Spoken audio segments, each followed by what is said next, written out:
Okay, we have a quorum. Hello, everyone. It's 1:32 p.m. of Thursday, February 27th. We are calling the Tourism Commission meeting to order. This is Vice Chair Regina Salas.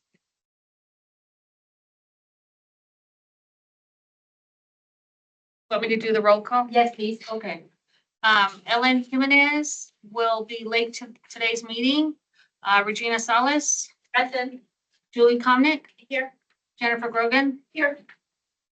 Cody Half Moon is excused. Michael Marquez is also excused. Jamie Thousand. Here. Hello, Commissioner Thousand online. Did you hear me?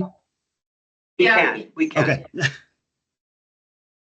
So as a reminder, if you are carrying a cell phone, computer, or other sound device, we ask that you turn it off or turn them on mute to minimize disruption to today's meeting.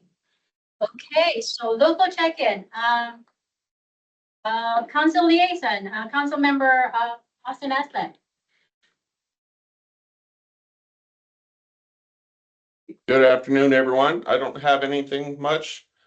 I just want to reiterate what I said the other night. I'm very excited about Discover Flagstaff's, all the work they're doing to prepare for and hype up the 100th anniversary of Mother Road. Great work. That's all I have. Thank you, Council Member Aslan. Commissioners. I don't have anything. As a new commissioners, this when we do self-serving announcements, I'm prepared. Yes. Commissioner Julie Comnick. Yes, thank you. Okay, on behalf of Creative Flagstaff and Copino Center for the Arts, we have a lot of things upcoming. First of all, this Saturday, we have our annual Youth Arts opening reception that shall be up for a few weeks, showcasing the work of over 200 youth artists throughout Coconino County. We also have coming up, following that exhibition, just to have on your radar, we have the Contemporary Indigenous Perspectives exhibition, April to June, and many more coming after that.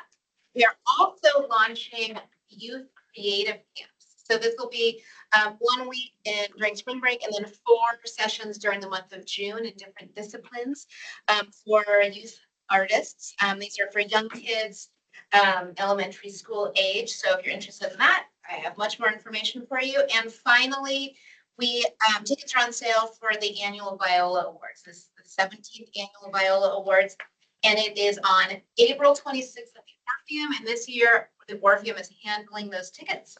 So if you're interested in reserving a seat or a table sponsored by your organization, that would be lovely.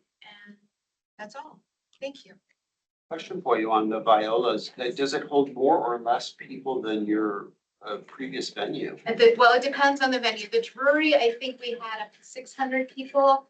I think the capacity of the Orpheum is actually closer to 1,000, but we have the tables, which is, I don't have a firm answer to you. So I'm going to say it's about the same as the Drury, but of course, we were at Pepsi Amphitheater that one year. That was much larger, but it was a big hurdle for us as a small staff to be able to help a small staff at that point. That was a big push for us to handle that in a sustainable way. Okay. Thanks. Awesome. Great events coming up, and let us know how we can support you as a commission, as an individual community members. It's always a beautiful event to attend the Viola Awards, and looking forward to the youth arts. Yes. Okay. Well, I guess I do have a lot of information to share. First, and I know some of the commissioners have participated. The Arizona at Work Coconino County Workforce Development Board commissioned a study on the higher minimum wage impact on workforce development and economic development in Coconino County. and which was done by the NAU Economic Policy Institute. That report, the full report and the 4-page synopsis are online. It's on our website, coconinoworks.org/board. If you want a copy directly from me, let me know. I'll email it to you. Great insights there, especially for our sector. And then yesterday, we hosted a Good Jobs Business Roundtable for employers in manufacturing, transportation, and utilities. We have identified some challenges for talent development and workforce for each sector, and we have come up with some workable action items. And we also have heard a presentation from the State Office of Apprenticeship talking about how the apprenticeship helps the different sectors and employers, and some opportunities for employers to take advantage of federal dollars, which we still have for workforce training, whether it's for youth, internship, apprenticeship, on-the-job training, or workforce work experience. So we have that. And then this summer, we are launching our summer. We have 2 summer youth programs. One is through in partnership with NAU School of Engineering. They're creating a program for specific for STEM youth camp, targeting middle school and high school students. So that we'll have information about that at the next meeting. And then we are also prioritizing out of school youth ages 16 to 24 who are not currently enrolled in school. So we are looking for businesses to invest in this youth for paid internship opportunities, gain work-ready skills that employers value, and there is incentives for both the participant youth and the employer. And of course, when you work with us for this program, our program covers all your payroll costs investing in youth. So we are starting to enroll businesses next week. So please connect with me if you or you know a business who would want to invest in the out of school youth.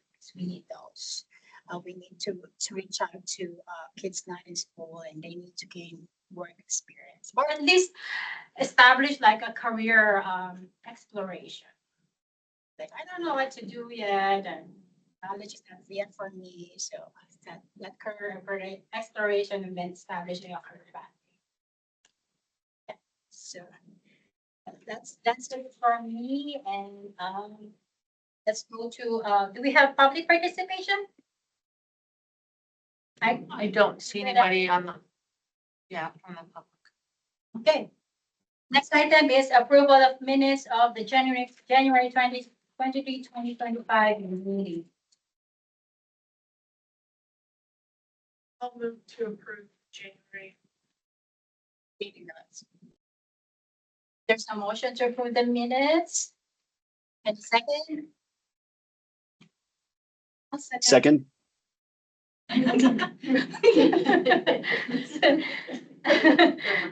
There's a motion and a second. Any discussion?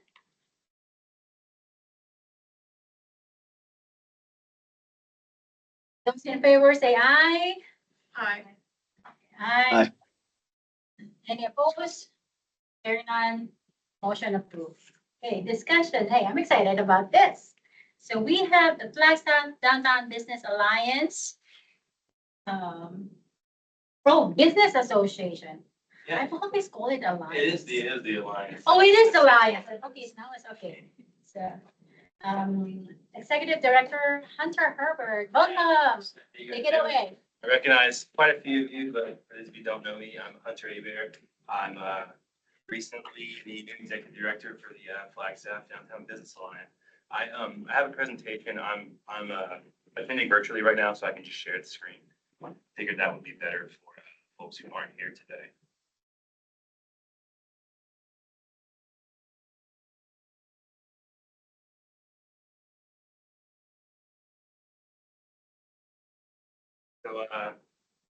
So yeah, like I said, I'm with the Downtown Business Alliance.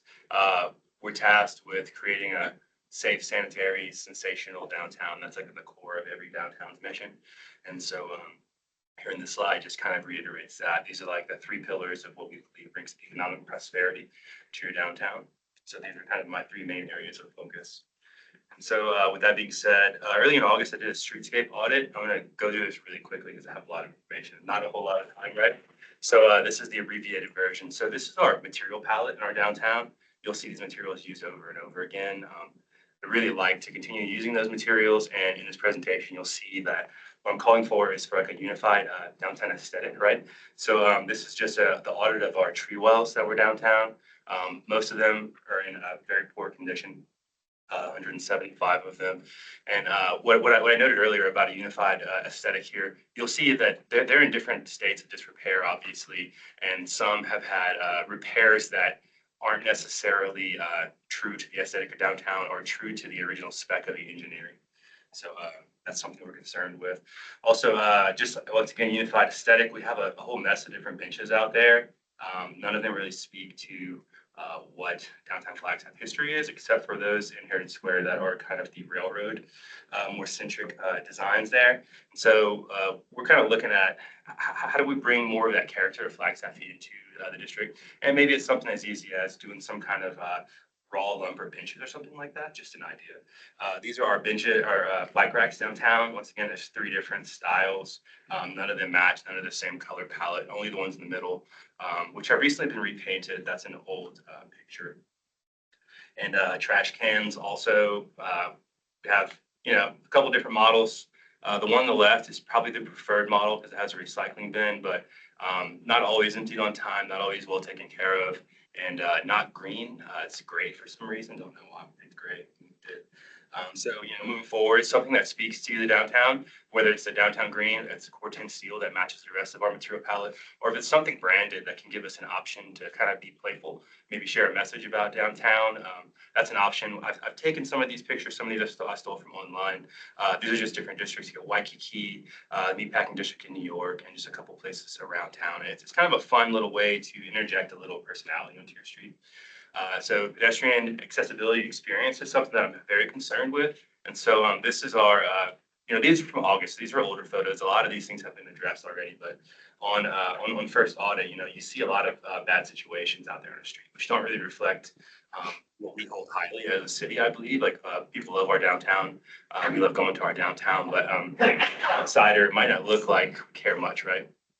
So different instances, you'll see things like this. This was obviously during the summer. Those weeds have died since, but just the level of care is not really where we want it to be.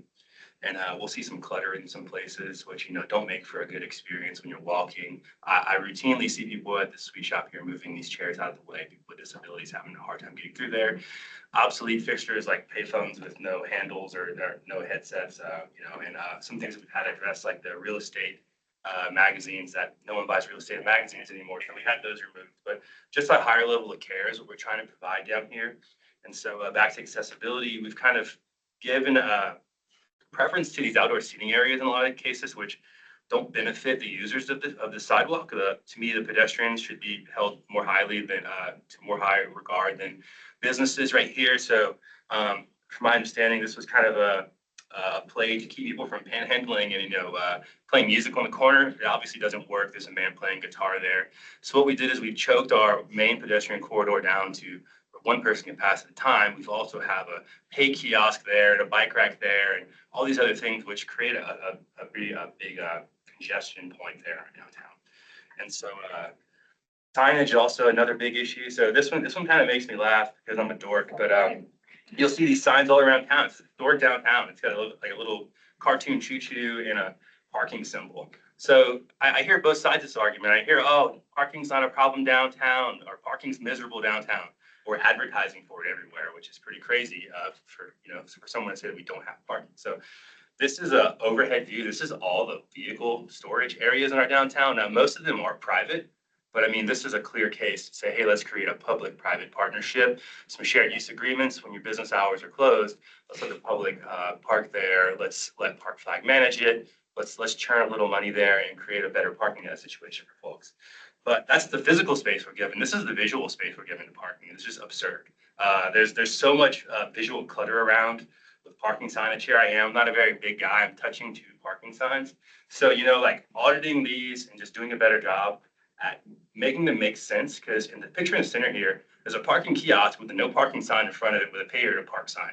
Don't know what message we're really getting through there, but it's cluttered and, that signage could be eliminated and it would just look a little bit cleaner down here, right? And just more parking signs. There's just different types of parking signs. There's different fonts, there's different sizes, there's different colors, and just kind of getting a better result there. So vibrancy and wayfinding, I'm going to get progressively more exciting, I promise. That first stuff is just kind of like housekeeping. I have to let everybody know. This is a screen cap from our downtown vision plan that a couple consultants put together before my time. And so these are some of the community's top priorities, and they want a walkable downtown. They want improved pedestrian crossing to 66. They want innovative ways to activate alleys and underutilized spaces, and they want a wayfinding master plan. They want ADOT to create landscape medians in our streets, and so on and so on. So this is another slide from that vision plan: streetscapes, gateways, connecting, wayfinding. So this is like an example, some examples of wayfinding that I found on the internet that I think are just kind of beautiful wayfinding signs, right? Different communities have different priorities. You kind of can tell a lot about a community and what they hold important by their signage, right? I was given this example from Anchorage, Alaska, which I thought was pretty cool. These are this was a project that they collaborated with a local tribe to kind of brand some of their trailheads. And so what it looks like here is, this is a trailhead sign. Back to the other slide on the right, this is called a fire bag, and this is a ceremonial tool that they use during their fire ceremonies. And so they thought that would be a cool aspect to bring into their streets, to their trailheads. And so they kind of branded it, gave it a little logo personality, did a little preservation, and showed a little bit what they find important there, right? This is my hometown of Lafayette, Louisiana. There's a huge push for French preservation there. So all the signs are recently redone, and they're primarily in French and secondarily in English. That's something that community holds highly, right? They don't want to lose their culture. And it's a huge belief, and there's a big push, and people there believe, like, if you don't live your culture, if you don't preserve your culture, if you don't actively try to preserve your culture, you're just killing your culture at different rates, right? So this is their reworked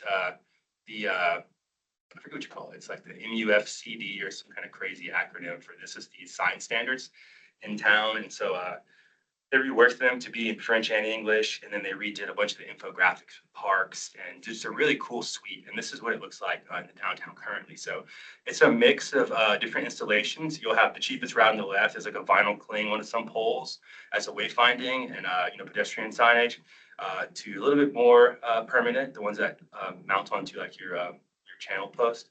And then here, the most, the biggest investment here is these cabinets. These are aluminum legs with an aluminum cabinet on them, and they all have a map, and it has a radius of like how long it takes to get to the courthouse or how long it gets here. And it's broken down into radiuses, like how far can you walk in 10 minutes, how far can you walk in 5 minutes, etc.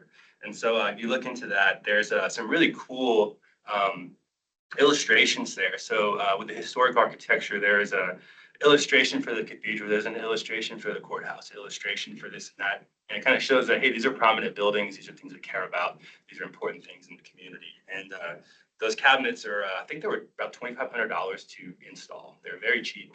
Like I said, they're aluminum and they're wrapped in vinyl. So if they get damaged, if something moves, the courthouse burns down, they can reprint it and move along, right? So in Flagstaff, this is our local precedent currently. We have these trail signs, which are great and 100% necessary. And this is the overhaul that the architect did pretty locally. I forgot the firm, but beautiful signs. It speaks to back to our material palette directly, right? It encompasses all of the materials we see downtown. So as we're working forward and we're trying to establish some sort of wayfinding precedent. I think we could go with these materials, with this sort of treatment. You'll see these around town. And how do we add a little bit more of Flagstaff's culture or Flagstaff's history to this, to this existing thing? So that's more of a messaging component to this project, but it's very cool. It has a lot of potential. I think it could be very exciting. So pedestrian safety, once again, is very key for me. And so this is another shot of our placemaking catalyst from our consultants here. And so, one thing that we don't really have is a sense of arrival in our downtown. And you'll see these around lots of places. You'll see them in just like market areas in the Arts District and in Colorado, in Denver, the Rhino District, downtown Yuma, downtown Lafayette. This is not groundbreaking. None of this is crazy or innovative things, but it does make a huge impression, right? It gives somebody a sense of arrival. It lets them know they're here. You get photos taken of it, et cetera, right?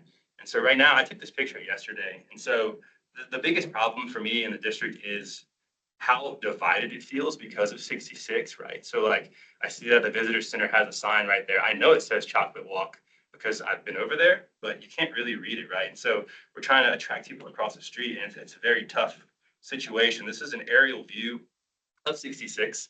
And so right away, you'll see that all these areas outlined in orange are painted medians, right? This is an instant opportunity to just make a raised median with plants in it, sort of like you have on Butler here, right?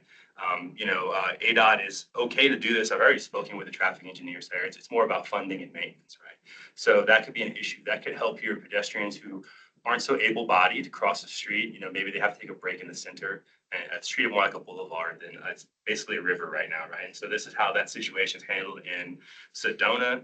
This is how it's handled in Albuquerque. So like I said, once again, none of this is groundbreaking or new, but it's necessary. And it's something that we should look into as we're, concerned with pedestrian safety moving forward. And so trick or treat trail road closure. This is my first time getting a road closure in our downtown. And this is the result of it, right? It was a beautiful event.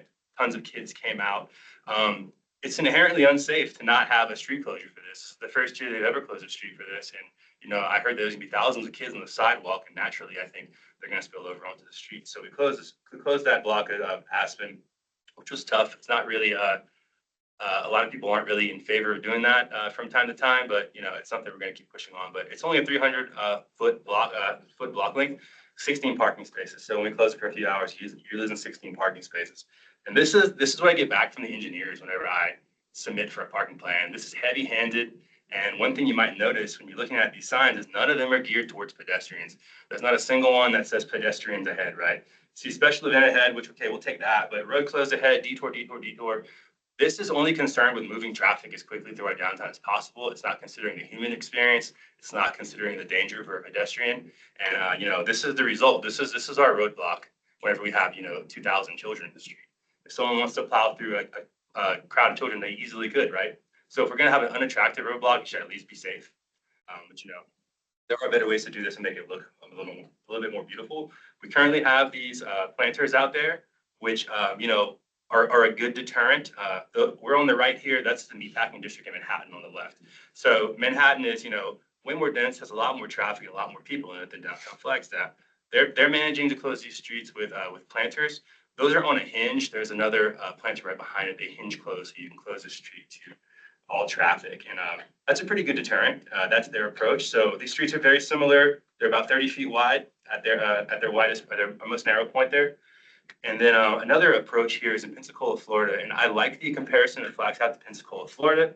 It's a very similar sized town. It's about 55,000 people. It has a large university, it has a military base, and it has a beach as its main attraction, right? So it has seasonal activity. It has, college students. It has visitors because of the beach, right? They've gone the route of having these removable bollards. And so on the left, that's what they look like installed. On the right, that's what they look like when they're not installed. And so basically, a crew member goes in, locks them in place for the events. It looks good. It deters a car. It won't. I don't believe those will stop a car dead in its tracks, but it'll definitely deter a vehicle from going through some kind of gathering. And so this street is so successful that the city is dumping more money back into their streetscape. On the left, it's already a beautiful streetscape, but on the right is what's currently underway right now. And so a city a little bit smaller than Flagstaff understands the importance of their downtown, and they understand what the investments mean and what the return on investment is to their downtown area. And so light poles, another thing that we looked at on the on the audit there. And so this was like the historic use. We had some light pole banners, which we no longer use because of some problems with people hanging on them and things breaking and, being a constant maintenance issue. So we moved towards these flower baskets here, which is a great solution. I like the way they look. This is the current map of what they look like, plus the 8 additional that will be going in along Route 66 for 2025. And so I want to take that a step further. And so back in Lafayette, when I worked there downtown, we hung these metal signs above our baskets, which gives you another sense of arrival, right? It's like, oh, this is a different neighborhood. This is your downtown. This can be unique. It can be cool. It's a different neighborhood. It's got a feel, right? So I looked at some of these, around this area here. I forget where this is. Somewhere in Arizona, I believe, or maybe it's New Mexico. It's a Mexican flag. These are pretty cool metalworking signs that are, attached to the poles. It's cool. It's placemaking. Gives you a new place to put some art in the district. Shows a little bit more about your culture. Shows a little bit more about what you hold dearly. I just photoshopped this one on the right real quickly just to show you about the space you're working with if you want to hang it with a basket. But there's plenty of poles that don't have baskets on them that could be designed around also. So Heritage Square is, our key area in our downtown. It hosts a lot of events. A lot of people come through there, but it's got a lot of issues, right? So this is what the bathrooms look like there at Heritage Square. And so we're currently working on a play to get these maintained more regularly because, right now this is our only public restroom that's fully public. It's not owned by a private business.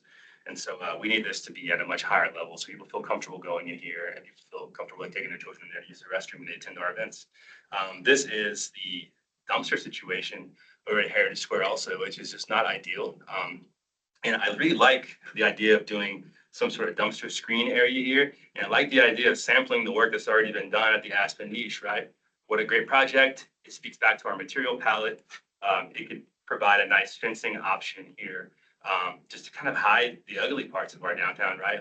Typically there'd be a service alley, but unfortunately our service alley is adjacent to our biggest public space. There's also issues of, public nuisance, public safety. These are all shot from my window. My office overlooks this. So I have a good eye of what goes on at Heritage Square all the time. We get people getting arrested, fights, folks eating off of tables, people just charging their phones and hanging out all day. It's kind of a sight, right? But then when we do events, it's full of kids. There's nothing for them to do. Right? They're just climbing poles. They're jumping off of rocks. They're doing all this stuff. Kids have good energy. They bring a lot of joy to the space, right? And so it's like, how could we rework some of that space to potentially host something like a playground, right? And so after I started talking to some folks, I know there's some requirements or restrictions really for the underground parking structure. And so anchoring things underground is very difficult because of the post-tension slab there, right? So we started looking at more modern playground systems and things that would be less obtrusive to the actual structure there. And so kind of looked at these ideas and I really liked this idea with the mounds here, right? And this is a downtown near Dallas. Looks a lot like Aspen Avenue, doesn't it? So, this isn't another thing that's not really groundbreaking or anything, but it could really change the dynamic of how our public spaces perform, right? And so I like the concept of this mound system, and I started looking at these tiered colors, and I thought that could be a lesson in the Grand Canyon geology or something, right? There's a million ways to do this, but there's a lot of potential there. And so the next thing is the amphitheater currently is, it's utilized a lot, but that's the backdrop. That's what you're looking at right there. So the backdrop of all our events is a fire escape and then some random outdoor company brands. So it's, that's not ideal. So whenever we're hosting our Santa Claus holiday dog event, I'm blanking on the name right now, but this is the backdrop when we're shooting with Santa. So it's like, Santa Paws, that's not what it's called, but yeah, we'll run with that. And so I've seen things like, once again, from my window, there's a family taking engagement photos in the square. And I'm just like, we could give them a better backdrop there, right? Like we could do something a little bit better. And so, I've been speaking with contractors and engineers about the possibility of having a band shell or a photo op here. Like a photo op could be something like that you see, here's Amsterdam, here's the Grand Arena, that's my hometown of Lafayette again. A place-making sign where people want to interact with, people want to take a photo. That could be the backdrop, or, it could be something, I've been working with a contractor or a designer in Canada. What if we did a giant 3-dimensional pine cone somewhere, that could be cool. We make a big deal of our pine cone drop, but other than that, there's no pine cone down here. I'm not saying that's the answer, but you know, there's a lot of things to explore and a lot of things that could say more about our community and what we hold dearly or what's important to us or unique. And that's a good place to display it. Another situation we hear a lot about is people complaining being at our events that there's no shade. Well, it's really tough to install shade. There's nothing to anchor to, right? So if we had some sort of band shell, not saying we'd go this quite this elaborate, but it would look better for our performance. It would feel like a real show instead of, you know, feeling kind of like a tailgate or something. So there's the opportunities to do this stuff. This is downtown Baton Rouge. There's opportunities to do anything you want to do. Like this can be as big as you'd like it to be, but you know, this is a great example of classical architecture and modern architecture blending together, creating a cool space. And so once you have something like this, you can move forward with options like your shade sales, but you need some sort of support system there. And so lastly, Aspen Avenue is a huge opportunity for the city and or for a potential private developer. So this is what we call terminating vista. So if you're in the center of the street and you're looking outwards east there, you'll see the backside of an office building. Downtown kind of feels like it ends right here because there's not much over there. It's surface parking and like the backside of an auto dealership, right? But you know, in other places, terminating vistas are celebrated, and they're places for beautiful historic architecture. It could be communal public spaces, public squares, or it could just be some great mountain vista. Unfortunately, it's not what we have right now. We have the backside of an office building. So what we have to work with here is back to our placemaking catalyst. That's signified the blue hash circle with the white center. That's signified as a significant gateway into our downtown. So that is Eldon. So that would basically mean like from 66 to Eldon. And so you're looking at Eldon going north, it's a one-way. You can't take a left on Aspen there. So, and you can't take a right off of Aspen onto Eldon. So this block of Aspen in between those two lots really serves no purpose. You know, you could create an entrance at parking lot on any of the other streets. So this gives you an opportunity to make a significant landmark development here, right? And this is all like, you know, pie in the sky, big picture thinking, but you could kill that street and you could create, it could be part of a plaza. If there was to be, say, an office building or a hotel or something built there, carving out a public plaza with a nice focal point from down the street would encourage people to walk that way, which would in turn spur more development on that end, which would, you know, be good for everyone. It would expand our downtown. It would give more options for things to do. And so it could be anything. You could go way out. You could create a, you know, I think something like an art museum with something like a James Turrell piece on the roof would be like an amazing thing, right? That's like, you know, pie in the sky idea. But you could get to this, like this is in Vancouver. You know, this is a public park. This is an amazing public park. There's these giant trellises where they hang art from. So the art revolves on those trellises. And then on the other side, inside the park, there's a public plaza that doubles as a splash pad that's got a cafe. And on the other side of that park, it's a large playground. So one of the things I noticed being here for about 9 months now is like, there's a real shortage of things for locals to do in our downtown, right? You go downtown, maybe you buy something, maybe you have lunch, but then you leave because there's not a lot to do. So I have kids, we go to a lot of parks. My kids are always at our events and there's nothing for them to do. Like I'm not gonna go keep buying chocolates all day because they're downtown, right? So it's like, we need something for them to do. Where that lands, I'm not sure, but I just wanted to share all these ideas with you guys because, you know, I indirectly work in tourism. Downtown's an attraction, and I feel like everything that I do helps tourism. So I'm here with you guys. We're all in the same boat, and I just want us to do well, and I want things to look great and to have a great downtown we can all be proud of. So yeah, I don't know if I did that in under 15 minutes. I was trying. Good job, yeah. I have a question, Vice Chair. So who else has seen this? I'll show this to anybody who wants to hear me talk. Yeah. I get that, but who else of influence in our groups have seen this? I've shown portions, so I gave you guys the long version. I've shown portions to different groups that I thought was pertinent information. Like I shared the wayfinding bit about cultural wayfinding preservation to the I gave it to the Indigenous Commission. I showed it to the can't think of the name of it. Your board, Diversity right, Commission. has seen. Oh, sure. My board's tired of hearing me talk. Yeah. Gotcha, yeah. Okay. Yeah, and you know, I've community partners, almost everyone from the council. I think on Friday I'll have 6 of the council members. So I'm working my way through them too. Great. And what response have you been getting? Everyone's very supportive, but it all comes down to how do we fund this, right? That's a lot of these things we're gonna have to chip away at, but I think some of these large investments make a lot of sense. And I think for tourism specifically, like, that Baton Ford project should not be, just kind of like let go to the public or to public bid. Like, I think personally that, we need to make a big play to get that as a public facility of some sort, right? Because I think it's a great, parcel and you're never gonna have, opportunity as good as that one to make a big impression. We have a large project, hopefully happening here, the old courthouse site. And so to bookend them with two significant sites and create like a great path for pedestrians to walk, it expands our retail base. It just expands the options, right? And so right now I said it ends like at the Monte Vista. So we have another 3 blocks there that you could run with and really do some amazing stuff and create a sense of arrival from 66. And I can keep talking about this forever, but it's. Yeah, we love it. We love your enthusiasm. I do. I'll speak for myself. And I'll tell you that in tourism, there's always key drivers and key infrastructure.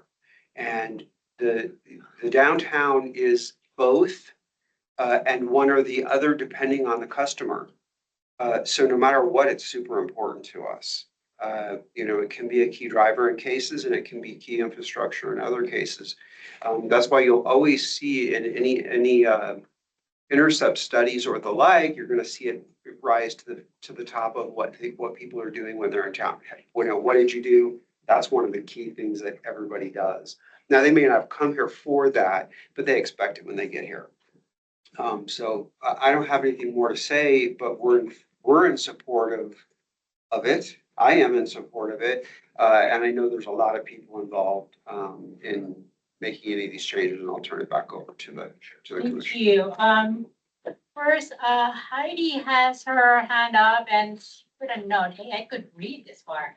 Hunter's presentation has also been seen by BPAC. Feedback, yeah. I'm forgetting people. I'm presenting to everyone. Like I said. Great.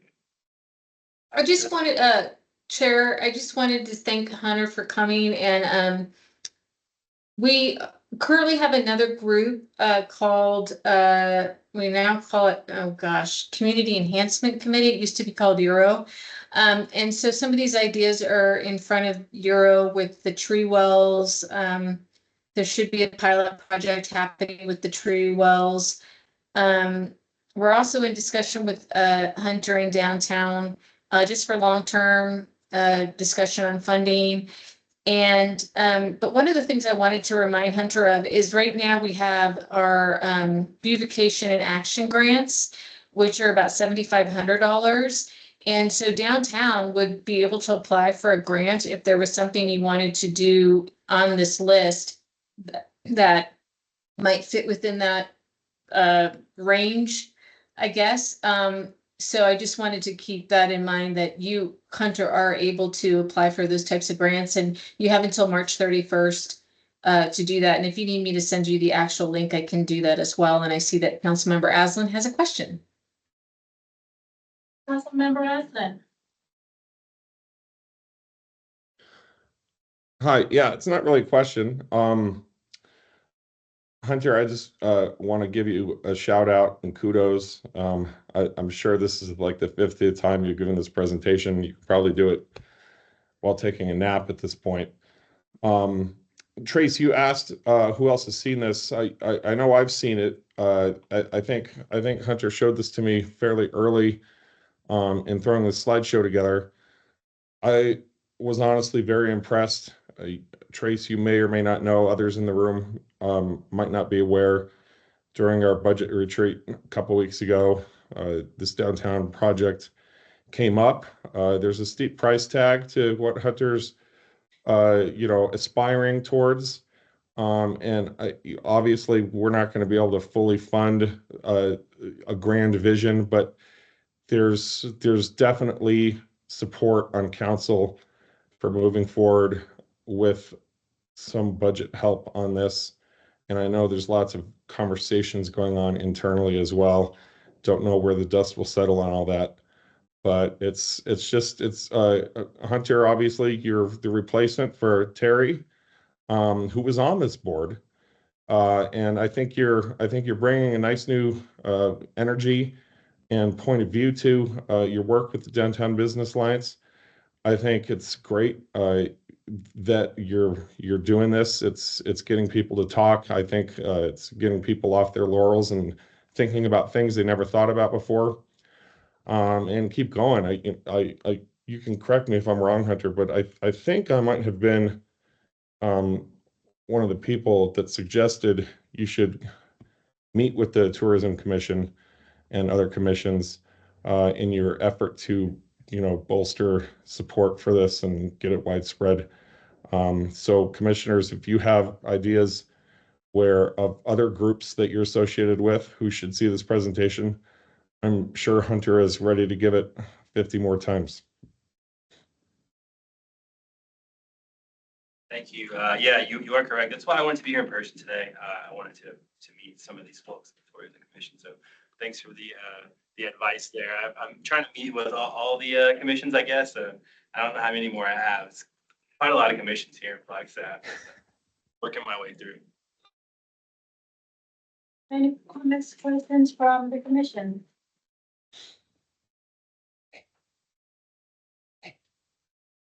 I'll echo the gratitude and the optimism and great vision for the projects that you have listed. If I may offer my unsolicited advice, is I know like council member mentioned, it's like if you kind of want to implement all of the projects listed in your presentation, it's a huge price tag. But if you come up with like a phasing, like even Heidi had already given a quick tip about maybe some projects can be funded by grants, can be done now. And then of course there are some projects that will probably entail like capital improvement dollars. And also when you're doing something with Route 66, you're getting ADOT involved, the Metro Plan involved. And I love the idea of having that island, but then you take into consideration snow removal and other, and how that part of Route 66 get congested when it's, when we have big events and when we have big events or when we close downtown for huge events like a parade or the Pinecone drop. So just face those face and prioritize project, and then that way it's not too big of like, oh, that's expensive. Yeah, I anticipate doing all the cheap ones first, right? Yeah, And planting yeah. seeds for the large ones. So Yeah. I probably won't see any large ones in my lifetime, but maybe we can sprinkle them in there. Maybe one day look at that. Yeah, and then I think you're also doing it because looking into like opportunities to engage the public-private partnership, nonprofit, community involvement in breathing life into all of these projects. Amazing work. Thank you. Well, thank you guys for letting me speak today. I'm gonna eat right now, unless there's some business I need to vote on. Any questions on the last call? Thank you very Be in much. touch. Thank you guys. Thank you, Hunter. Okay, Yeah, next one will be reports from our awesome and amazing attraction report from Heather Craig. Oh, thank you, Madam Vice Chair, for that wonderful introduction. I'm gonna share my screen. And so I know that we spent quite a bit of time last month kind of digging into how we want this report to look.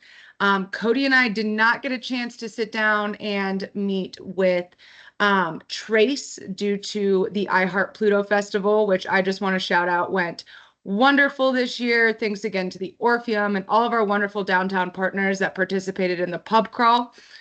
So it was a wonderfully successful iHeart Pluto Festival. But so this report this month kind of has a few different aspects. I don't want to take up too much of everyone's time, But change things around again. And then I would love to meet with Trace and whoever else would like to meet so we can really nail down the best way for and the best information for everyone on the commission for this report. Thank you. And Heather, we will do that shortly over coffee. Perfect. That sounds wonderful. So here I had this line graph last year, last month. This is all of the attractions that I collect, not including the Grand Canyon, in this year over year line graph of visitation. And then as I was talking to Cody earlier this week as well, the line graph is just really what is showing us trends overall across the board year over year. And so for January 2025, we're really right in the middle of the road for visitation. And so with our lighter winter this year, it will be interesting to see how February goes, as well as that bump in March for spring break. Here is that same exact data in a stacked bar graph, which shows us somewhat of a trend. That is also year over year by month. But if for me personally, I don't find a bar graph the most helpful to track trends. But if this is a way you guys like to visualize it, then I am happy to keep that. I apologize if you can hear my dog barking. Heather, this is Trey. If I could just throw something out there, we're not going to get into the weeds right now, I promise. But I don't know that we need to go back to 2015. That's part of clusters. Forgive the word, I just mean visually. Is that we really sorry, we really need probably post-COVID at this point, 21 to now, because quite honestly, everyone keeps hearkening back to 2019, and 2022 was a better year. So we don't need to go behind COVID anymore. It's too much, but that's just my initial thought. Thank you. I totally agree. I think when maybe November last year, when you said someone made the suggestion as go back as far as possible, as much data, I took that to heart a little too much. Yeah. And I was like, I can get all of the data. You're going back to the beginnings of Flagstaff. No, I was a sophomore in college at NAU in 2015. But so it's all good. But I think 21 is a good place to go to. I am happy to do 21. That it's a very easy switch to just not include the rest of that data. Eldon, you have to eat your food right now. And so this graph is the yearly visitation broken up by kind of the Heather, yeah. Pardon the interruption. Sorry, Heather. Commissioner Rogan has something. So I know from like Jamie and Michael's point of view, it was 2019 was the best year for them. Yeah, gotcha. And so I think that's why they wanted to include that. Also for festivals, 2019 was best. So I think that's where we're trying to compare, but I don't think 2015. Gotcha. Yeah, Okay. I got a little overzealous. But so as we can see here by attraction, that definitely backs up the statement that 2019 was a great year for quite a few people, including Snow Bowl, which is up here. And so maybe when we have coffee, we can talk about if we want go back to 2019 or 2021. I'm happy to do either. I clearly have the data already for those years, so it's not much of a switch for me. But so in this graph, I know last month I explained to you guys how I kind of split up the attractions by, you know, it's a state or national park, or it is more of a indoor museum activity, or it's an outdoor like tourist attraction. So that's what these were split up into. And I know we talked about having the year-over-year comparison for each individual location. That is 14 extra slides that I don't think I need to torture you guys with.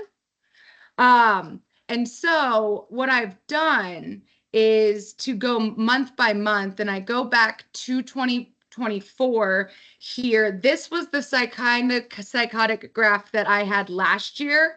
And this is all of those different visitation, like all of our different locations. But this is by month again, so we can see trends.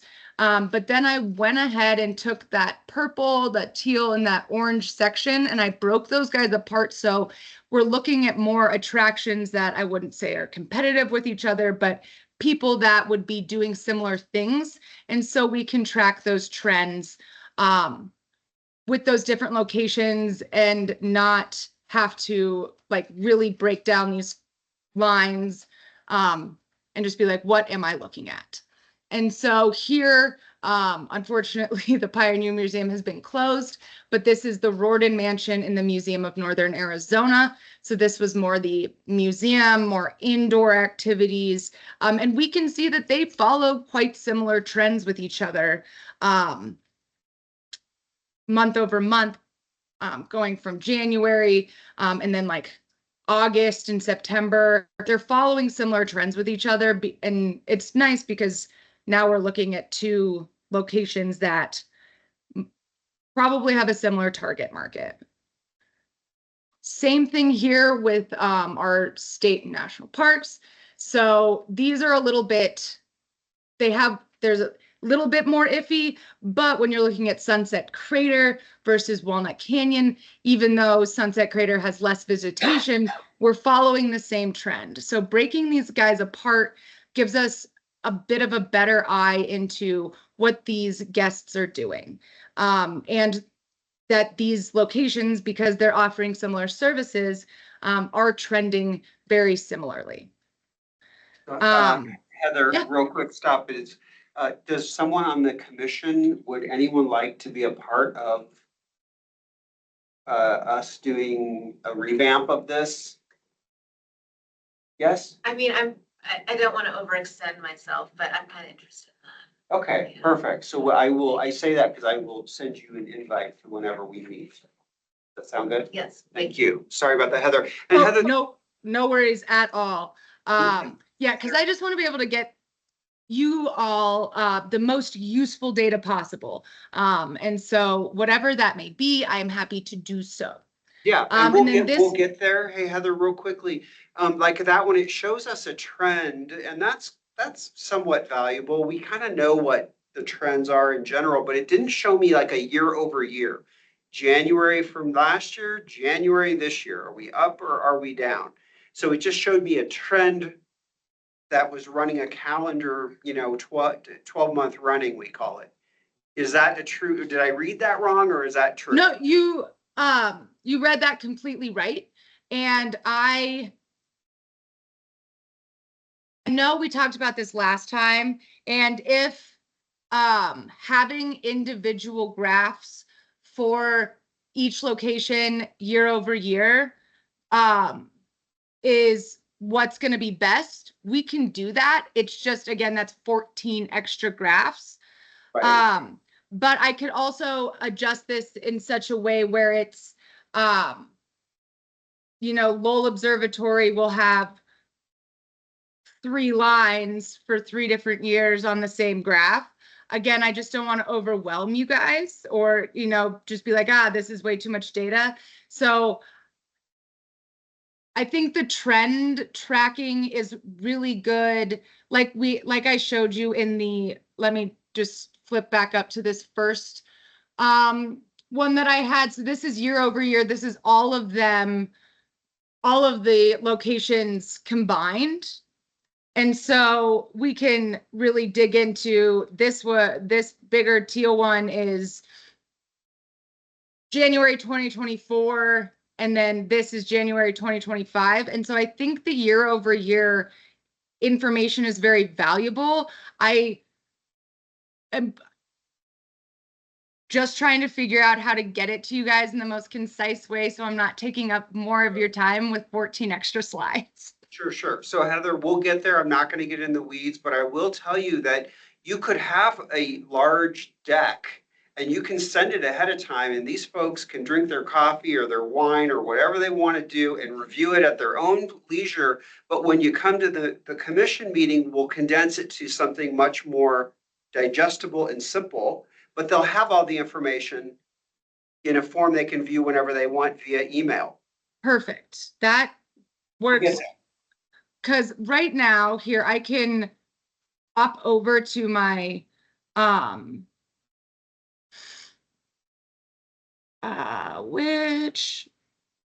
hold on, please. I apologize. So I have made this in my Google Sheets for this meeting. And this is, again, we don't have to go all the way back to 2015, but this is in each individual graph for every location. The Arboretum, because they're closed for some months, looks a little crazy. But I do have the data. I do have it available. And so I can put this into a deck for you guys and then condense it for my presentation. Yep, and we'll land in a good place once we meet. So I don't want to derail what you're up to today. Oh, no worries. This is a lot. So no worries at all. Not getting derailed. So Heather, Yeah. for everyone's information, Chair Ellen Jimenez is online and made a comment that she'd like to be a part of the conversation as well. Okay, no problem. And you rock, Heather. This is very No, impressive. thank you. I saw that. Thank you. And also just making sure that we have like clear direction. And I think we have the commission's consensus to go back to begin the comparison beginning 2019. Okay, 2019. It is, note has been made. And so again, don't need to get into the weeds of this graph. It's more trends. I don't know why my bottom bar is being silly. And then this one, honestly, it's kind of the easiest because this is what we want to do for every location. This is the Grand Canyon. And this is year over year comparison for the Grand Canyon and the Grand Canyon only. So this one is kind of what we've, I think, all kind of decided we want for every location. So again, I love seeing this graph, and so we will get there. And then this this slide has not changed. It is the weather, but as we can see, we have had record low snowfall this year, and I think that's everywhere, even here in Utah. And so that could be considered for, lower visitation at Snow Bowl, or people like less of those snowbirds chasing that snow. And so we might see a lower visitation number across the Flagstaff area. And so, but yeah, so this is as it has always been. And then upcoming events, again, I don't have much for Lowell. We do have a member lunar eclipse event coming up for members for the upcoming lunar eclipse. Snow Bowl has kind of their end of the year, end of season hurrah items coming up, lots of things in March, lots of stuff in April. And then the Museum of Northern Arizona really doing an amazing job with spring break activities. March 10th through the 14th. And so really great activities coming up all throughout Flagstaff. But some of our partners are doing some really amazing things. And so, yeah, so thank you guys so much. And I'm really excited to get this nailed down, to get this to where it is the most useful for this commission. And I love data, so Perfect. I love this. Awesome. And we love you. So we are going to set up a meeting. Maybe we'll have it at the Milligan House and we'll cater in some lunch and we can all geek out together. If I'm in town, I do work remote. Oh, okay. Well, Yeah, so I'm in Utah, but I will be coming back down. I don't know, I have to talk to Cody. But I'll be coming back down to Flagstaff. I come down every few months, like 2 months or so. But either way, you guys order in lunch, you guys have whatever, and then I'll order lunch here, and then we can. we will order lunch for you in Utah. Have it delivered to you via Grubhub.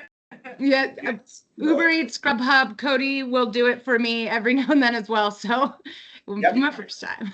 All right. Thank you so much. Okay, Perfect. thank you, Heather. And now Madam on Vice to Chair. our, Do you remind the commission about your hard stops? yeah, well, yeah, and we have a quorum, so I can leave at 3 and you can continue on with the I need to conversation. do that to everyone, so we have to get permission Yeah, to go beyond. so, I have a hard stop at 3 PM and I have to leave and you too. And so then reduce the quorum. So, so we'll cover what we can in the next 20. Terrific. And what order are we Minute. in today? You got Charlie Okay, first. we're gonna, and then, Director and staff report, take it away. but we might have to skip a few, so that's why I'm asking you. Yeah, so we have visitors. Not a quick wait, let me go look, because I'm presenting. That's okay. Oh, I think I'm happy now. okay. Charlie, we're gonna skip visitor services, and we're gonna go start with you. Okay, hello, everyone, Commission, Madam Chair, I'm Ryan Randazzo, Media Relations and Film Commission. Next slide, please. I'll speed through this so that we can get through as much as possible. January, we had 12 media assists. That wasn't a metric that we tracked a year ago, so I don't have a year over year for you. We did not host any journalists this January. A year ago, we had 1. Total articles generated, we had 95. That compares with 82 a year ago. Again, we use a software platform that tracks that for us. So why did we have more this year? We had more dining and restaurant coverage. Breweries were highlighted in various coverage. And Lowell continues to attract significant attention, both because of the new ADC, so still coverage of that, and lots of coverage for research at Lowell. We had no film permits issued. A year ago, we had 1, and I did have 1 film assist for the month. That was a student film seeking a historic location. I will share that I have at least 3, if not 4, pending film permits right now, and they are all about Route 66. So that office, as usual, heats up a lot once once spring comes around. Next slide, please. So I'll go over the highlights of our media coverage. I'm particularly proud of this one. Phoenix Magazine published the 100 best dishes in Arizona. Flagstaff had 8 entries on that. We just happened to host the editor of Phoenix Magazine in October. I'm sure everyone's curious, I'll buzz through these. The 8 dishes from Flagstaff that made that 100 best of the state were the Amore Mari Pizza at Pizzacletta, the Blake at Diablo Burger, JB's Volcano at Martin's, Miss Piggy at Fat Bagels, which the editor experienced here we host her, as well as a few of these others. Sorbet at Shift, the Sear Brioche at 4A, also those 2 dishes she experienced here. Sonoma Duck at Atria, also something that we had her experience. And then pork belly from Tinderbox, which was not a part of the October fam, but something that the editors appreciated from a previous visit. I do want to share, Tucson has 7 times our population. They are listed as a UN creative city of gastronomy. they had a dozen entries in this list. So for a city of, shy of 80,000 people, we are really punching above our weight to get 8 of our restaurants named in a key market and a key publication. Another good one from the month of January, Living Well is a magazine. It publishes in various counties in Texas. So we had Dallas, Denton, Texoma counties. We also hosted this journalist in October. That story was awesome, frankly. They referenced Pulliam Airport and flights to Texas, Little America and Silver Pine, High Country Motor Lodge, Hotel Monte Vista, Lowell, Sunset Crater Volcano, Snowbowl, Atria, Shift, 4A, Lumberyard, all 3 John Connolly restaurants, Freaky Foot Tours, Mother Road, and Beaver Street. Almost all of those things were something that writer and photographer experienced in October on a fan with us. Next slide, please. A couple other good ones in there. Arizona Central and Arizona Republic, they published a list of 25 things to do in 2025. I actually spoke with this reporter at a conference down in the Valley, and this is Roger Naylor, and he's a good friend of Flagstaff, but he was unaware of the ADC when I spoke with him. And that's the one thing that I talked to him about, and that made the list. So it's that trip to that conference down in Phoenix really paid off. Also, we had a hit on Channel 3. They did a segment on the great outdoors. Our partners at the Arizona Office of Tourism assisted us with this. So Channel 3 reached out to the AOT and asked them to come on and talk about attractions around the state. And they talked about astrotourism. I know my image is a little bit slow, but the astrotourism they talked about was Fountain Hills, because now they're dark sky. But they did include us on the great outdoors, and they used photos that we provided them from a FAM over the summer and talked about new trails, both in the forest and new trails at Snowbowl. And then one more on there, Travel and Leisure listed the perfect girls trip. It was a great hit because they were hosted here on a FAM in 2023. They published a story from that trip, and this was like a follow-on. And the other 3 locations, so it was a seasonal story, and the other 3 locations were all in Europe. So you had one of these fantastic stories where they're talking about, going to Italy, and then also for fall going to Flagstaff. Next slide, please. So looking ahead, we had 3 FAMs in February. They highlighted Route 66, restaurants, skiing, and a profile on Bespoke. So I'll keep you apprised of the coverage we get from those. I also, when I created these slides on Monday, I had FAMs from Scotland, Germany, and Mexico lined up. And since Monday, I've added 2 from France. So we've got 5 on the way as well. And I myself will be taking a trip to London and France next month. So that's it. Any questions? Okay, thanks.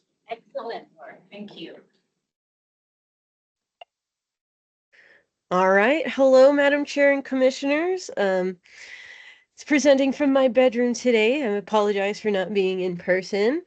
So this past month on socials was a little bit slow, but we did have a few hits with some high engagements. So we had less posts, but bigger hits, bigger reach, big engagement numbers, as you can see there. Also been pushing quite a bit of fire awareness and snow travel. Less of snow travel, a little bit more fire awareness, unfortunately. But yeah, if we could go to the next slide, please.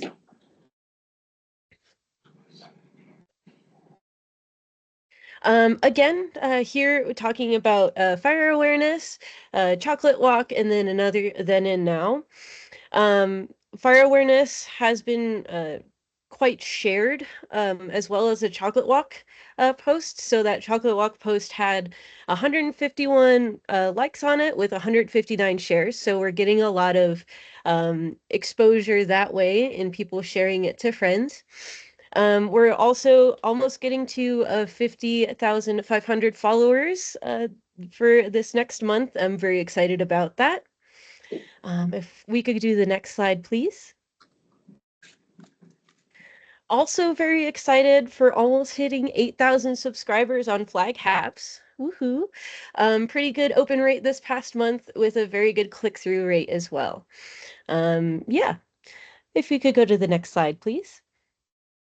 Upcoming, I also forgot to put Beer Week in there, but of course, Route 66 Centennial, some more winter content, and our With Love Flagstaff event. I did some more Valentine's this month, which I'm pretty excited about. And we also had our big collab with Welcome to Arizona come to fruition, and I'm excited to show you that video next month. And we also have a snow video in the works, but we kind of might hold off on it just because our snow season has been slow. So yeah, that's what's been going on social media this month. If there's any questions, let me know.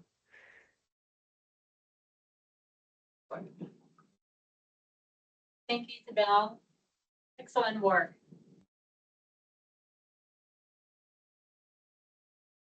Would you like to hear?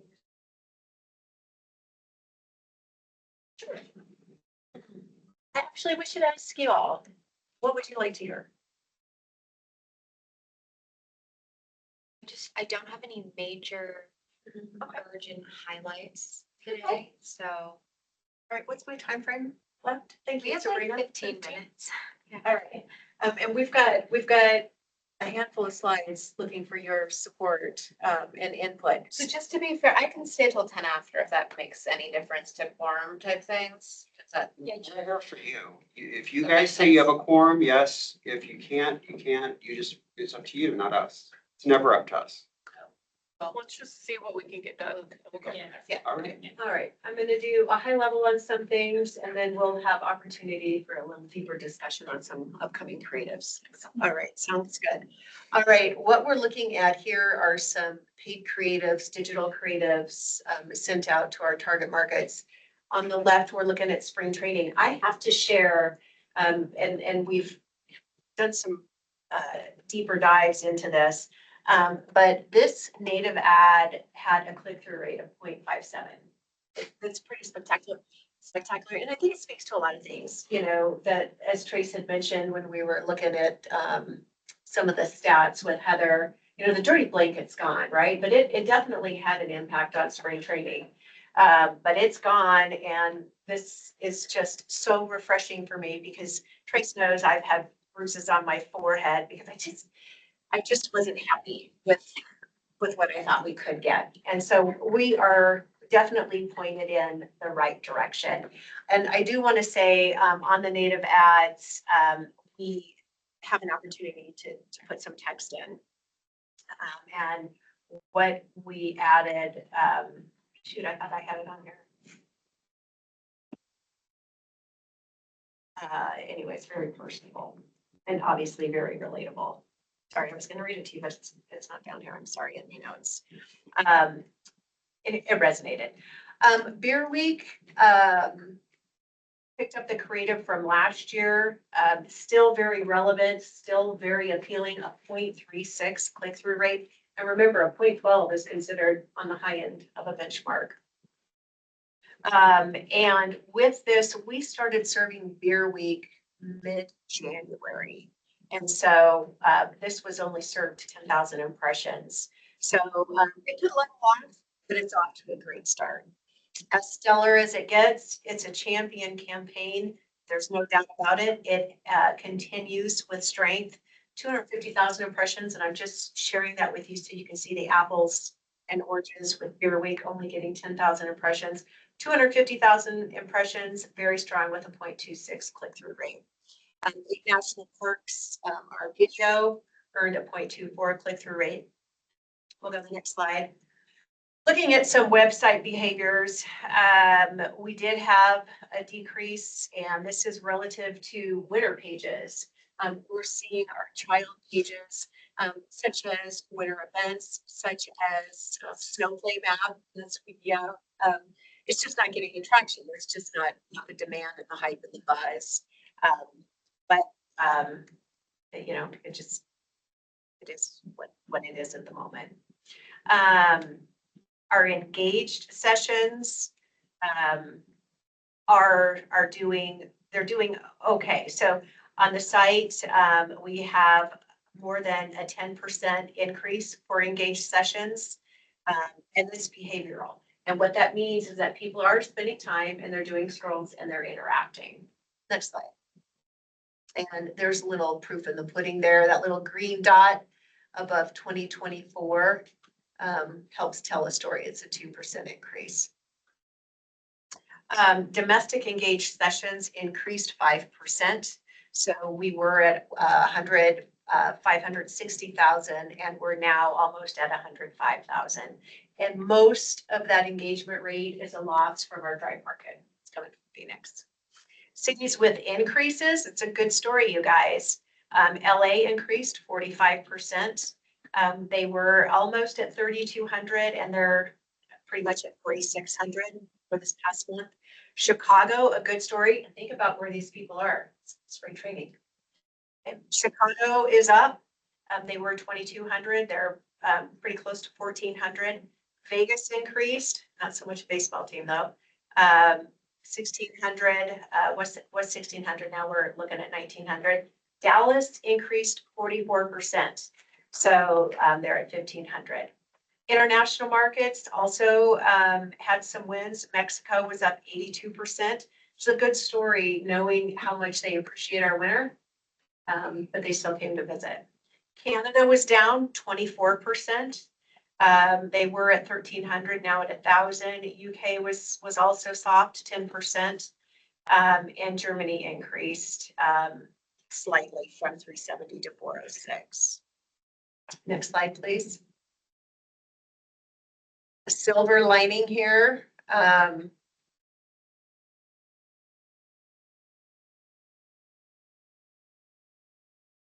Page views. Sorry, silver lining was for something else. There was a 46% decrease. Webcams remained the top performing page, 35,000 sessions versus last year, 65,000. So you can see it's strongest performing page, but it took a significant hit. Snowometer increased. Things to do decreased. And events increased. Next slide, please.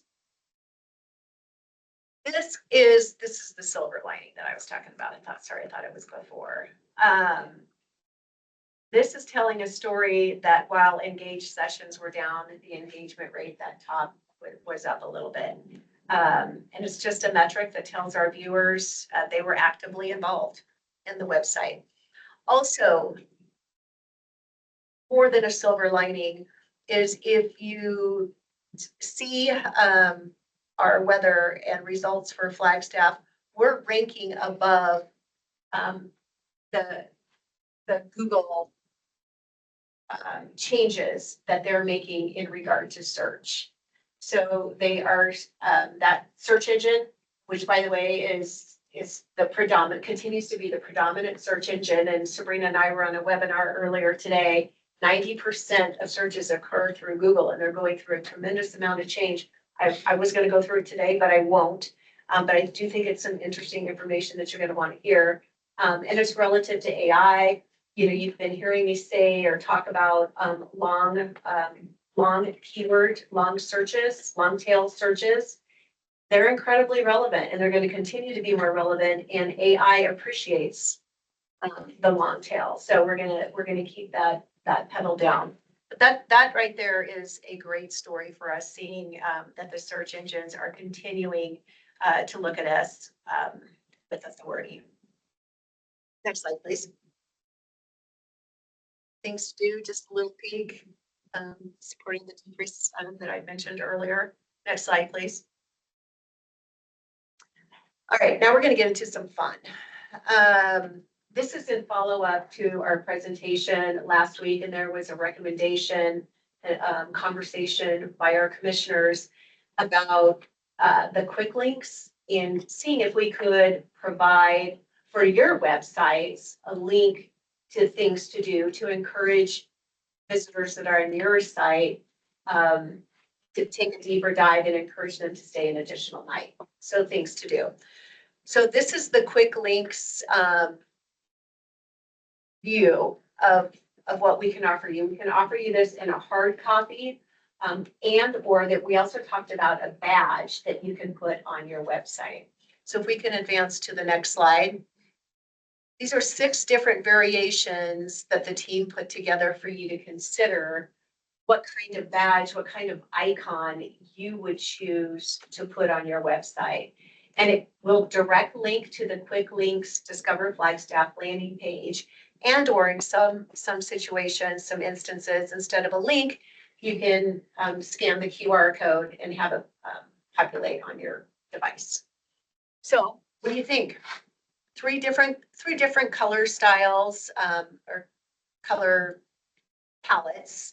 And then some have a QR code, some don't. And then it's just different vernacular, and then logo up top, or like the call to action or the dangling carrot up top. Thoughts, conversation? I like the must-sees and do's and add a QR code in there. And leading with must-sees and do's up top, feel like the logo down below. Yeah, and the color will be more on the brown. The brown. Yeah, I would color brown. Brown, reddish brown. Yeah. Flagstaff brown.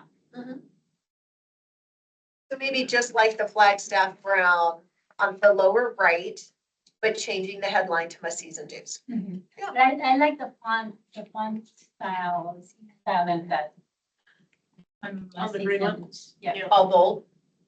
All right. I would actually go the other direction. I'm thinking for the use on our website that was already very busy with lots of things. I really like and okay, I tend to like bland colors, but the Flagstaff things to do, center bottom, maybe we do need the QR code with it, but to me, that's really direct. There's no question. You're going here only because you're wondering what to do in Flagstaff around a lot of other potential clutter. So you wouldn't need a QR if it was digital. If it's on the Yeah. website, you're just Yeah. clicking on it, so you want to need a website, but Right. if it's in print material, but I think our greatest use would be for our website. The beauty though of scanning it is you're gonna have it on the phone right away. Right. So I would put the QR code. Yeah. Yeah. Okay. Like if you're sharing it, You do that, you go. Oh. yeah, you're sharing it. Gotcha. Yeah. Yeah, all good.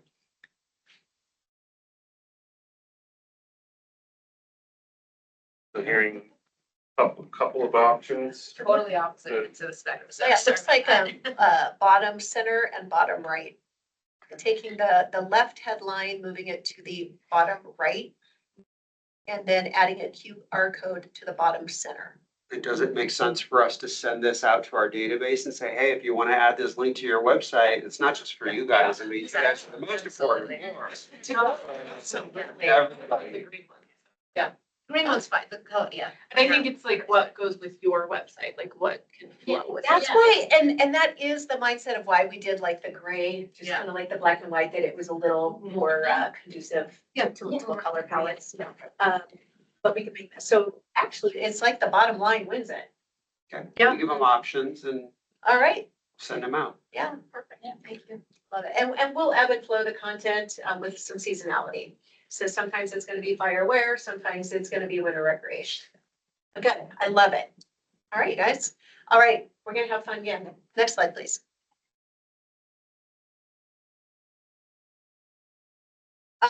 Scratch that top ad. What we're looking at is digital ads being served for the month of March. Lower left is 365 supporting the symphony. Can't wait to see what you love it too. I love it. I do too. I don't know if Jen's on the call, but great job, Jen. She knows I love it as well. To the right, we're just getting a little bit ahead of the game. Haven't yet had conversations with our fire department. I talk to them often, but we just haven't talked about getting our digital ads and things moving forward. But we wanted to just get this in front of you. It is animated. You can see that it's illegal to abandon a campfire. That message changes. There's probably 5 or 6 additional messages that it changes with, and adapts to key messages that we've prepared. In addition to this, wanted to share yesterday, there were several team members here at the table that sat down with Channel 3, and we'll be working with them. They'll be here in early April to shoot some footage pushing out fire awareness. Jamie has a comment. Hi, Jamie. Hey, so I know that it's not the first time that we've dealt with, potential forest closures and things like that. Michael and I were talking earlier in a meeting this morning, and he brought up, what are we doing, or do we have a plan for really just spreading the word that, yeah, we all the fire awareness stuff, obviously we know we have to have, but do we have a plan to say, if we close our forest that, it's there, there's still plenty to do up here, right? Are we looking for a way to get that message out? Because I know in my sector, and all of ours, right, we don't see the tourists coming up as soon as the forest gets closed, if we have any fires, things like that. So Michael brought that up to me, and him and I talked for about 15 minutes about it. So just curious, is there more that we do in a high fire danger sort of situation? Hi, Commissioner, there sure is. So I don't know if it's first and foremost, but the first thing that comes to my mind, and we rose to this occasion maybe the last couple of years, calling attention to if there is closures, knowing that people, Metro Phoenix, their primary reason for visiting is the outdoors. We do have opportunity to look to our FUTS trails. If forest closes down and they still want to experience trails, we do have messaging supporting that. Sometimes there's also the clean air is a little more compromised. So we do have content with indoor activity. And actually that indoor activity is also a product of this commission. As far as media relations, I think you probably heard me talk about that we're already working with network TV. We will definitely be leaning in with earned media as well. Plus, probably dusting the cover off of this, but just this year working through EV, we've created a relationship with the Arizona Department of Transportation, and we are signing 4 rest areas along I-17 with responsible visitation messaging too. So again, the know before you go is a way of life for us. I do feel that we're on a right path with having content to encourage visitation. And then, of course, just really working in tandem with our fire team and city leadership, getting the tone and the community values embraced, not only ahead of time, but also during the moment, because that's gonna bring a different, or potentially could also bring a different avenue for us to pursue. So does that answer what you're looking for? I think so. I think it's the ability to the ability to also pivot, right? If we do close the forest, and again, just having that message out there that there is other things to do, right? I know we're all like, hey, stay away when fire danger is high, but boy, after the winter we've had, we need tourists, even come and play on our streets, not in traffic, but yeah, just really making sure that we're getting that message out there. I mean, we are very, very concerned about what this summer is going to look like. If we start having forest closures on top of a really crummy winter, it's going to be a tough year for sure. So just wanted to put that out there. So thank you. Appreciate your thoughts very much, Commissioner. And we've pivoted plenty in the past, but I think it's great for us to, maybe put it down on paper how we would pivot, and we'll do that. Let's put it down on paper and say, here's how we would pivot and so it's not that we don't do it, but let's sort of memorialize it in more of a document form. Yeah, a marketing. We'll get that over to you, to everybody. Great. Thank you. And Commissioner, is there anything that you wish I or Trace would have said? Like, were you looking for something in particular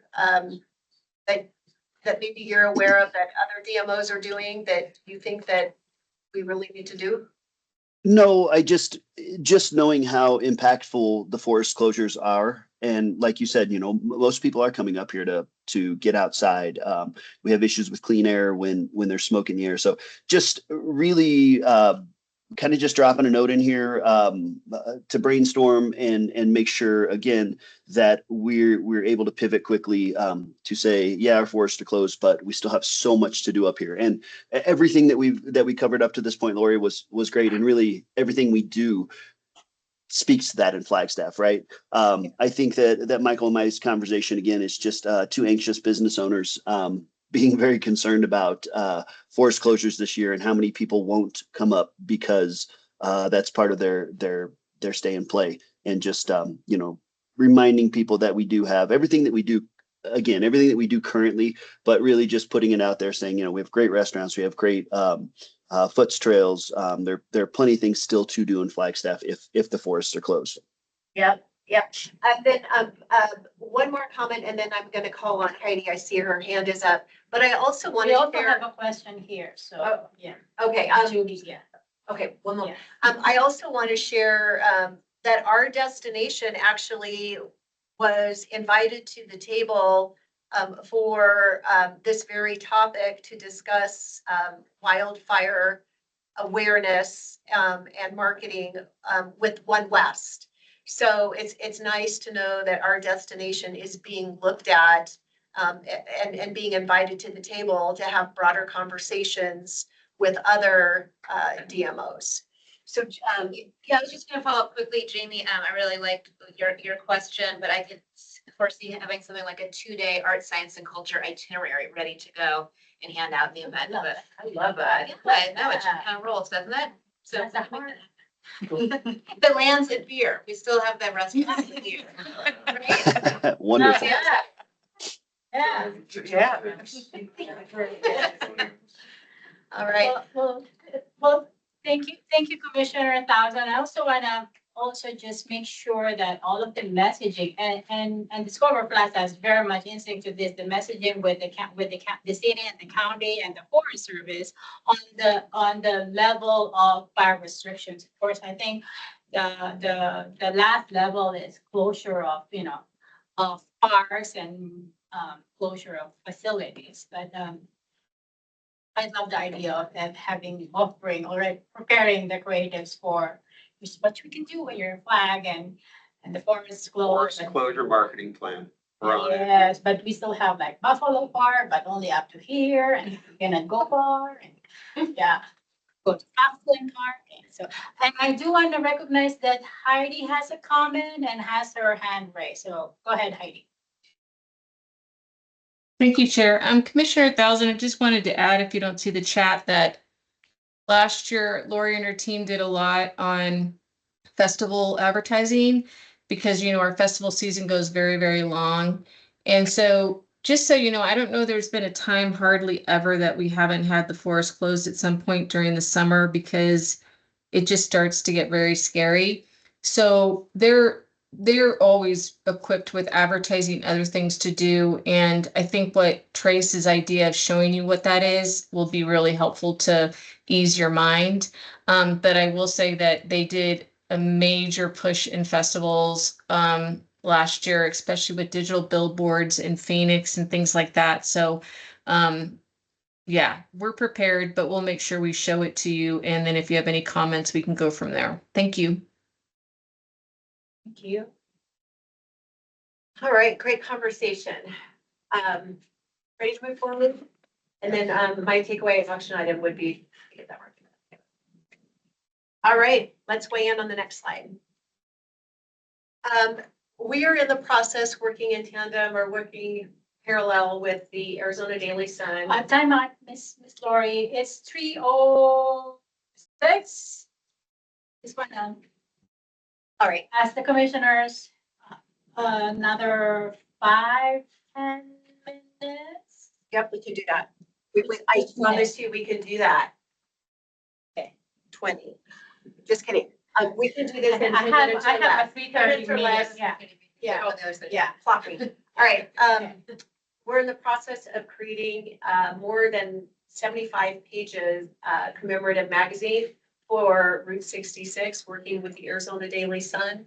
This is the proposed cover. This will go to final print production the end of March. So Ryan is primarily tasked with the editorial content, working with a team of amazing writers. Like I can't wait for this piece to get published. We'll do a second edition further down the road as we get closer to the centennial. Next page. Speaking of Route 66, this is an ad that recently ran in, or will be running in Writer Magazine. 125,000 readers. Next slide. Here is a picture of 3 proposed creatives for a billboard, 2 billboards in Henderson, Nevada. So this was also discussed during our January meeting. The top 2 are, I'm asking you, seeking your input in regard to if you have a preference. And really it's a style on color that we're looking at for the word grand. Again, this is digital. It's in Henderson. We're targeting the local. So it's in the bedroom community. This is a working community. And I think that's it.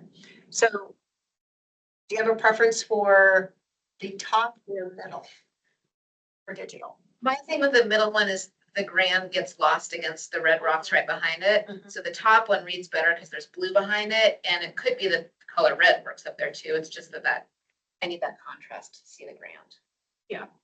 Agreed. Okay. Because the top artwork photo, the water is more prominent. It's a better photo of the green. So you're liking the photo in number 2? No, No, top. I like number Okay. 1. Number Okay. 1. All right, good deal. That's digital. We can do that. Okay. The bottom image is we also have a static billboard in Henderson. And so we're proposing to pick up the creative, minus the boots, of course, from our Phoenix billboard, the Legends billboard. Your Flagstaff logo gets lost.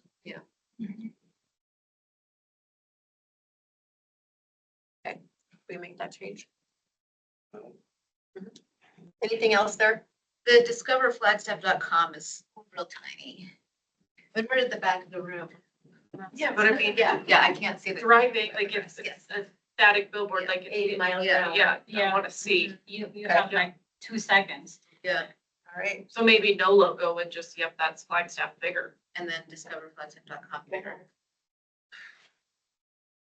All right. Good deal. Thank you. Yep. All right, next slide. It's fun.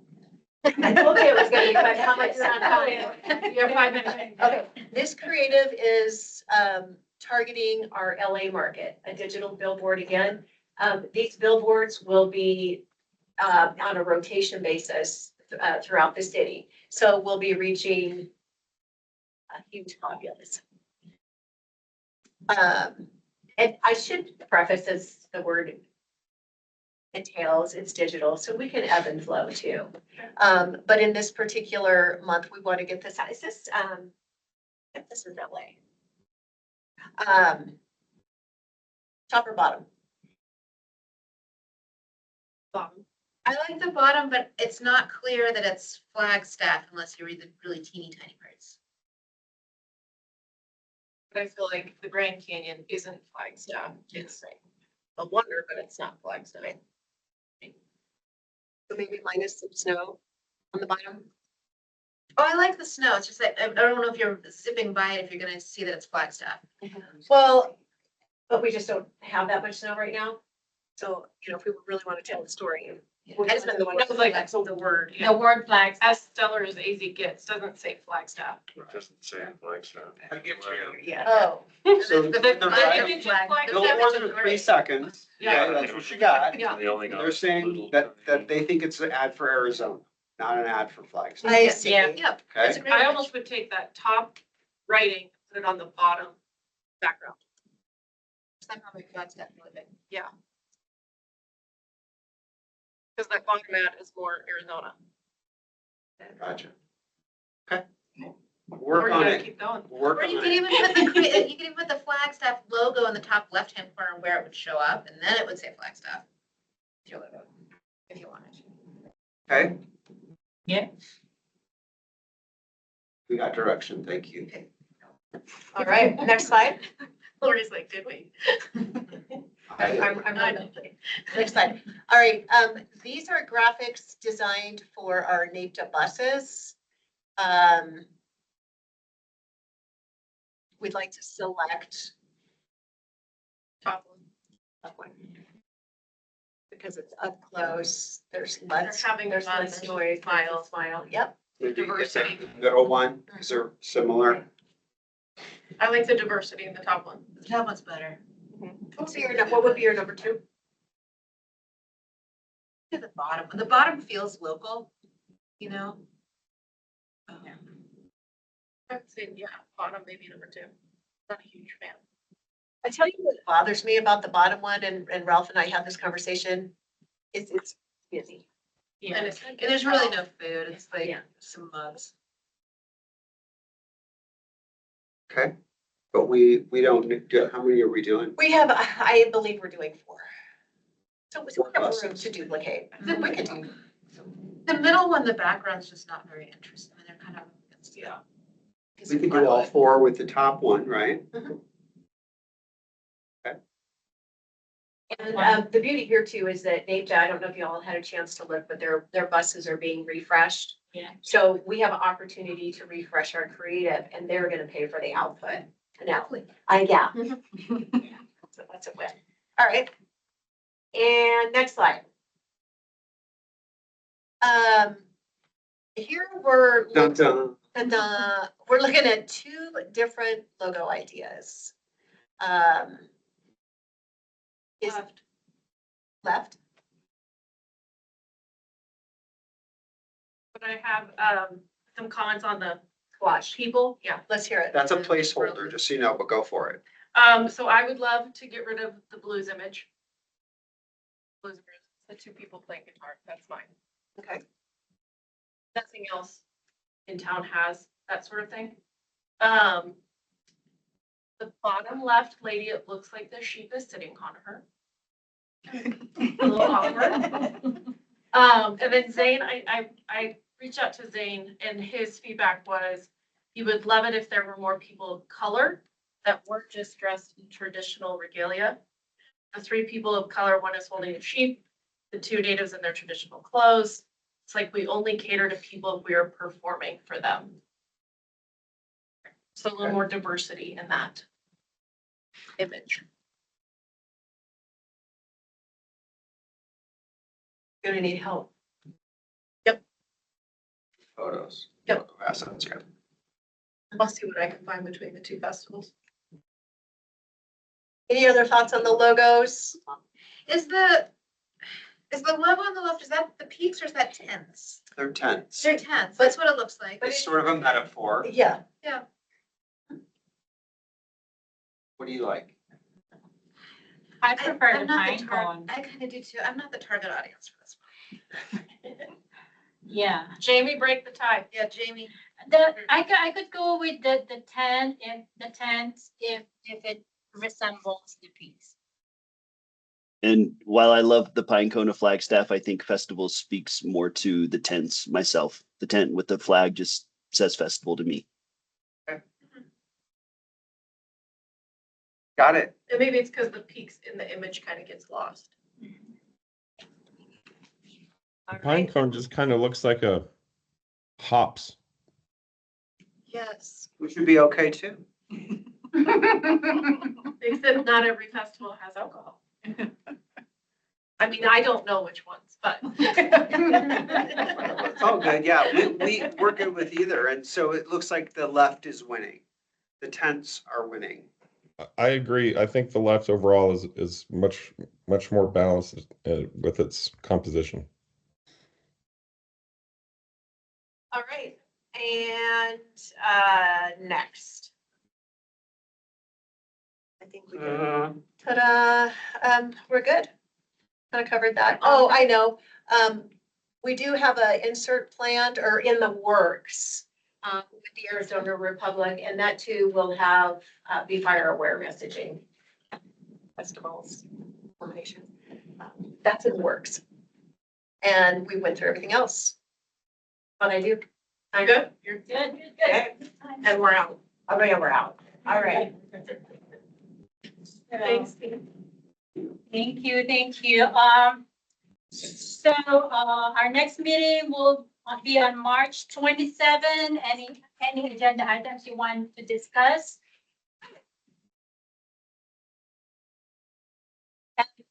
Just for, the chair's Ellen Jimenez information, I shared with the commission earlier that, that the Arizona for Coconino County Workforce Board released the minimum wage study that we did with NAU Economic Policy Institute. And I know you had some questions about that on our conversations online and offline. Would it be the interest of this commission to discuss that report, and I can make that happen? I have to ask permission from my board and my board, my executive committee, my executive director, as well as make sure any UEPI is available.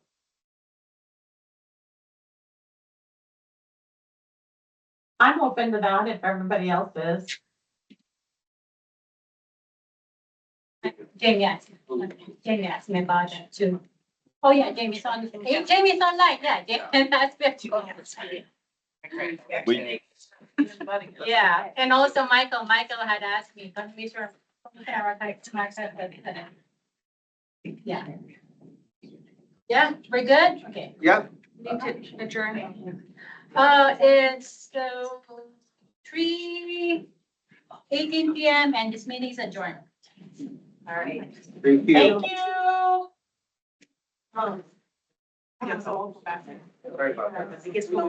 Carrie, next thing here from me. No, it's not so easy. It's like an hour, but not an hour. Sit down and just get the wait on it.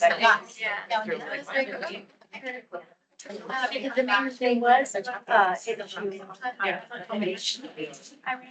great, but I don't really. Just deny. Any cost, I don't try. Full bed icons. So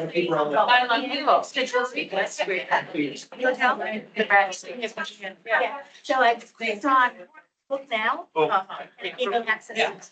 Oh, So that's I know. Yeah, there's also reason I think the beer for red. You had a question about the actual slide? The bags. So, yeah. So. Oh, okay. I know, like a last minute. No. So what happened, I told her. I was told to, who's doing my best? And probably get Matt's photos.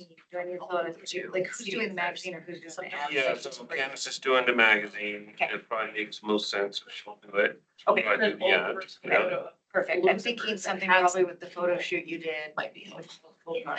Just having fun would be what I would use, because I love this one you put on the cover. For the car image, I was thinking. I don't know what else is in there, generic I guess, I enough, think you but could have you're photos saying throughout it, so I don't wanna, I don't know. Yeah, I'll let her use her eye based on how the mag. I can send you what we have. Okay. I think it's people just cheering some beers or something like Oh, that. You know, perfect, yeah. I just have. You can review store until Team, so 4:30. I make sure I have to. Yeah, write the this meeting's on. only till 4. Okay. Make sure I'm Okay. writing. And I was confused in our meeting, so we are gonna have like an editorial page and an ad. Okay, okay. And it's Brian. Okay, okay. No, I really hope to check. That's great. Cool skills come back, because I am not a It's really writer. just creating on common credit. Okay. But I think they exist out. Yes. And if you kind of want to see what we have, you can always, do you have login for Snapseed and everything? Because it looks like. So and I kind of changed it. When you go in there, it's always on the very left. Media library. 66. Okay. And this is kind of what we have right now. Do you want to leave it Now, You knew I was gonna. What's that? Write it. Leave the meeting on. I didn't know what you were gonna. Oh,